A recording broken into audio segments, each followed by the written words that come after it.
ಮಹಾಶಿವರಾತ್ರಿ 2025 ಮಹತ್ವ, ಕಥೆ, ಆಚರಣೆಗಳು. ಮಹಾಶಿವರಾತ್ರಿಯು ಶಿವನಿಗೆ ಅರ್ಪಿತವಾದ ಹಿಂದೂ ಹಬ್ಬವಾಗಿದ್ದು, ಇದನ್ನು ವಾರ್ಷಿಕವಾಗಿ ಫಾಲ್ಗುಣ ಮಾಸದ 14ನೇ ರಾತ್ರಿ ಆಚರಿಸಲಾಗುತ್ತದೆ. ಭಕ್ತರು ಉಪವಾಸ ಆಚರಿಸಿ ಮಹಾಶಿವರಾತ್ರಿ ಪೂಜೆ ಮಾಡಿ ಶಿವನಿಂದ ಆಶೀರ್ವಾದ ಪಡೆಯಲು ಪವಿತ್ರ ಸ್ತೋತ್ರಗಳನ್ನು ಪಠಿಸುವ ಅತ್ಯಂತ ಮಂಗಳಕರ ರಾತ್ರಿಗಳಲ್ಲಿ ಒಂದೆಂದು ಪರಿಗಣಿಸಲಾಗಿದೆ. ಮಹಾಶಿವರಾತ್ರಿ ಕಥೆ. ಹಬ್ಬದ ಹಿಂದಿನ ದಂತಕಥೆ. ಮಹಾಶಿವರಾತ್ರಿಗೆ ಸಂಬಂಧಿಸಿದ ಹಲವಾರು ಪೌರಾಣಿಕ ಕಥೆಗಳಿವೆ. ಸಮುದ್ರ ಮಂಥನ ಕಥೆ. ಸಮುದ್ರ ಮಂಥನದ ಸಮಯದಲ್ಲಿ ಸಮುದ್ರ ಮಂಥನ ಮಾರಕ ವಿಷ ಹಾಲಾಹಲ ಹೊರಹೊಮ್ಮಿತು ಎಂದು ನಂಬಲಾಗಿದೆ. ಅದು ವಿಶ್ವವನ್ನೇ ನಾಶ ಮಾಡಬಲ್ಲದು. ಜಗತ್ತನ್ನು ಉಳಿಸಲು ಶಿವನು ವಿಷವನ್ನು ಕುಡಿದನು ಮತ್ತು ಈ ನಿಸ್ವಾರ್ಥ ಕ್ರಿಯೆಯನ್ನು ಗೌರವಿಸಲು ಮಹಾಶಿವರಾತ್ರಿಯನ್ನು ಆಚರಿಸಲಾಗುತ್ತದೆ. ಶಿವ ಮತ್ತು ಪಾರ್ವತಿಯರ ದೈವಿಕ ಮಿಲನ. ಇನ್ನೊಂದು ದಂತಕಥೆಯ ಪ್ರಕಾರ ಮಹಾಶಿವರಾತ್ರಿಯು ಶಿವ ಮತ್ತು ಪಾರ್ವತಿಯರ ದೈವಿಕ ವಿವಾಹವನ್ನು ಸೂಚಿಸುತ್ತದೆ. ಇದು ಶಕ್ತಿ ಮತ್ತು ಶಿವನ ಮಿಲನವನ್ನು ಸಂಕೇತಿಸುತ್ತದೆ. ಲಿಂಗೋದ್ಭವ ಕಥೆ. ಈ ದಿನದಂದು ಶಿವನು ತನ್ನ ಶ್ರೇಷ್ಠತೆಯನ್ನು ಸೂಚಿಸುವ ಅನಂತ ಬೆಳಕಿನ ಸ್ತಂಭದ ಲಿಂಗೋದ್ಭವ ರೂಪದಲ್ಲಿ ಕಾಣಿಸಿಕೊಂಡನು ಎಂದು ನಂಬಲಾಗಿದೆ.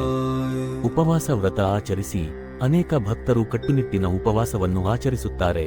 ಹಣ್ಣುಗಳು, ಹಾಲು ಮತ್ತು ನೀರನ್ನು ಮಾತ್ರ ಸೇವಿಸುತ್ತಾರೆ. ಮಹಾಶಿವರಾತ್ರಿ ಪೂಜೆಯನ್ನು ಮಾಡಿ ಭಕ್ತರು ಶಿವನ ಶಿವಲಿಂಗಕ್ಕೆ ಬಿಲ್ವಪತ್ರೆ, ಹಾಲು, ಜೇನುತುಪ್ಪ ಮತ್ತು ನೀರನ್ನು ಅರ್ಪಿಸುತ್ತಾರೆ. ಮಂತ್ರಗಳನ್ನು ಪಠಿಸಿ ಮತ್ತು ಮಹಾಶಿವರಾತ್ರಿ ಹಾಡುಗಳನ್ನು ಹಾಡಿ ಓಂ ನಮಃ ಶಿವಾಯ ಪಠಿಸುವುದು ಮತ್ತು ಮಹಾಶಿವರಾತ್ರಿ ಹಾಡುಗಳನ್ನು ಕೇಳುವುದು ಅತ್ಯಂತ ಮಂಗಳಕರವೆಂದು ಪರಿಗಣಿಸಲಾಗಿದೆ. ರಾತ್ರಿ ಜಾಗರಣೆ. ಅನೇಕ ಭಕ್ತರು ರಾತ್ರಿಯಿಡೀ ಎಚ್ಚರವಾಗಿರುತ್ತಾರೆ, ಧ್ಯಾನ ಮತ್ತು ಪ್ರಾರ್ಥನೆ ಮಾಡುತ್ತಾರೆ. ಶಿವ ದೇವಾಲಯಗಳಿಗೆ ಭೇಟಿ ನೀಡಿ ಯಾತ್ರಿಕರು ಆಶೀರ್ವಾದ ಪಡೆಯಲು ಕಾಶಿ ವಿಶ್ವನಾಥ, ಕೇದಾರನಾಥ ಮತ್ತು ಸೋಮನಾಥದಂತಹ ಪ್ರಸಿದ್ಧ ಶಿವ ದೇವಾಲಯಗಳಿಗೆ ಭೇಟಿ ನೀಡುತ್ತಾರೆ. ಮಹಾಶಿವರಾತ್ರಿ ಉಪವಾಸ ನಿಯಮಗಳು. ಮಹಾಶಿವರಾತ್ರಿಯಂದು ಉಪವಾಸ ಮಾಡುವುದರಿಂದ ಆತ್ಮಶುದ್ಧಿಯಾಗುತ್ತದೆ ಮತ್ತು ಆಧ್ಯಾತ್ಮಿಕ ಉನ್ನತಿ ದೊರೆಯುತ್ತದೆ ಎಂದು ನಂಬಲಾಗಿದೆ. ಮಹಾಶಿವರಾತ್ರಿಯ ಕೆಲವು ಪ್ರಮುಖ ಉಪವಾಸ ನಿಯಮಗಳು ಇಲ್ಲಿವೆ. ಕಟ್ಟುನಿಟ್ಟಿನ ಉಪವಾಸ. ಕೆಲವು ಭಕ್ತರು ನಿರ್ಜಲ ವ್ರತವನ್ನು, ನೀರಿಲ್ಲದೆ ಉಪವಾಸ ಆಚರಿಸುತ್ತಾರೆ. ಇನ್ನು ಕೆಲವರು ಹಣ್ಣುಗಳು ಮತ್ತು ಹಾಲು ಸೇವಿಸುತ್ತಾರೆ. ಮಾಂಸಾಹಾರ ಸೇವಿಸಬೇಡಿ.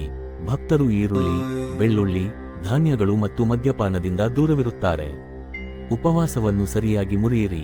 ಮರುದಿನ ಬೆಳಿಗ್ಗೆ ಪ್ರಾರ್ಥನೆ ಸಲ್ಲಿಸಿದ ನಂತರ ಉಪವಾಸವನ್ನು ಮುರಿಯಲಾಗುತ್ತದೆ.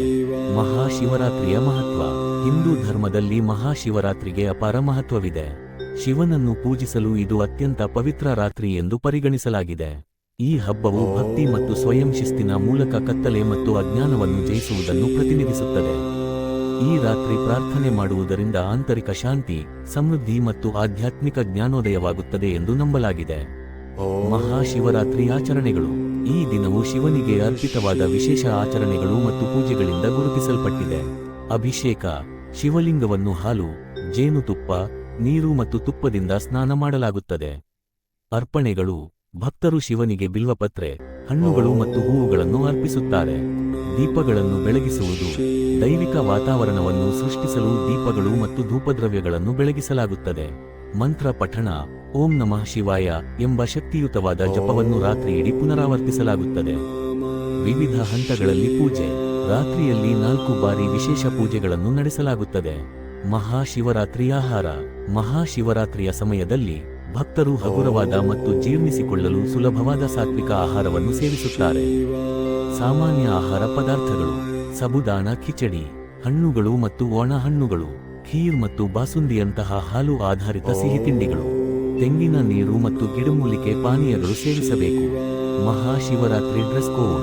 ಭಕ್ತರು ಸಾಂಪ್ರದಾಯಿಕವಾಗಿ ಬಿಳಿ, ಕೇಸರಿ ಅಥವಾ ಕೆಂಪು ಬಣ್ಣದ ಬಟ್ಟೆಗಳನ್ನು ಧರಿಸುತ್ತಾರೆ. ಇದು ಶುದ್ಧತೆ ಮತ್ತು ಭಕ್ತಿಯನ್ನು ಸಂಕೇತಿಸುತ್ತದೆ.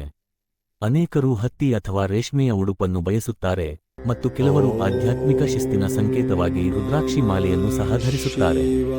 ಮಹಾಶಿವರಾತ್ರಿ ಚಟುವಟಿಕೆಗಳು. ಮಹಾಶಿವರಾತ್ರಿಯು ವಿವಿಧ ಧಾರ್ಮಿಕ ಮತ್ತು ಸಾಂಸ್ಕೃತಿಕ ಚಟುವಟಿಕೆಗಳಿಂದ ಗುರುತಿಸಲ್ಪಟ್ಟಿದೆ. ಅವುಗಳೆಂದರೆ ಕೀರ್ತನೆಗಳು ಮತ್ತು ಭಜನೆಗಳು. ಶಿವನಿಗೆ ಅರ್ಪಿತವಾದ ಭಕ್ತಿಗೀತೆಗಳನ್ನು ರಾತ್ರಿಯಿಡೀ ಹಾಡಲಾಗುತ್ತದೆ. ಶಿವ ಮೆರವಣಿಗೆಗಳು. ಕೆಲವು ಪ್ರದೇಶಗಳಲ್ಲಿ ಭವ್ಯವಾದ ಶಿವ ಮೆರವಣಿಗೆಯನ್ನು ಆಯೋಜಿಸಲಾಗುತ್ತದೆ. ಧರ್ಮಗ್ರಂಥಗಳ ವಾಚನಗಳು. ಭಕ್ತರು ಶಿವಪುರಾಣ ಮತ್ತು ಇತರ ಧರ್ಮಗ್ರಂಥಗಳಿಂದ ಪಠಿಸುತ್ತಾರೆ. ಧ್ಯಾನ ಮತ್ತು ಯೋಗ. ಅನೇಕ ಆಧ್ಯಾತ್ಮಿಕ ಅನ್ವೇಷಕರು ಈ ದಿನವನ್ನು ಆಳವಾದ ಧ್ಯಾನ ಮತ್ತು ಆತ್ಮಾವಲೋಕನಕ್ಕಾಗಿ ಬಳಸುತ್ತಾರೆ. ದಾನ ಮಾಡುವುದು ಮತ್ತು ಅಗತ್ಯವಿರುವವರಿಗೆ ಸಹಾಯ ಮಾಡುವುದು. ಆಹಾರ ಮತ್ತು ಬಟ್ಟೆಗಳನ್ನು ದಾನ ಮಾಡುವುದು ಶುಭವೆಂದು ಪರಿಗಣಿಸಲಾಗಿದೆ. ಭಾರತದಾದ್ಯಂತ ಮಹಾಶಿವರಾತ್ರಿ ಆಚರಣೆಗಳು. ಭಾರತದ ವಿವಿಧ ಭಾಗಗಳಲ್ಲಿ ಮಹಾಶಿವರಾತ್ರಿಯನ್ನು ಭವ್ಯವಾಗಿ ಆಚರಿಸಲಾಗುತ್ತದೆ.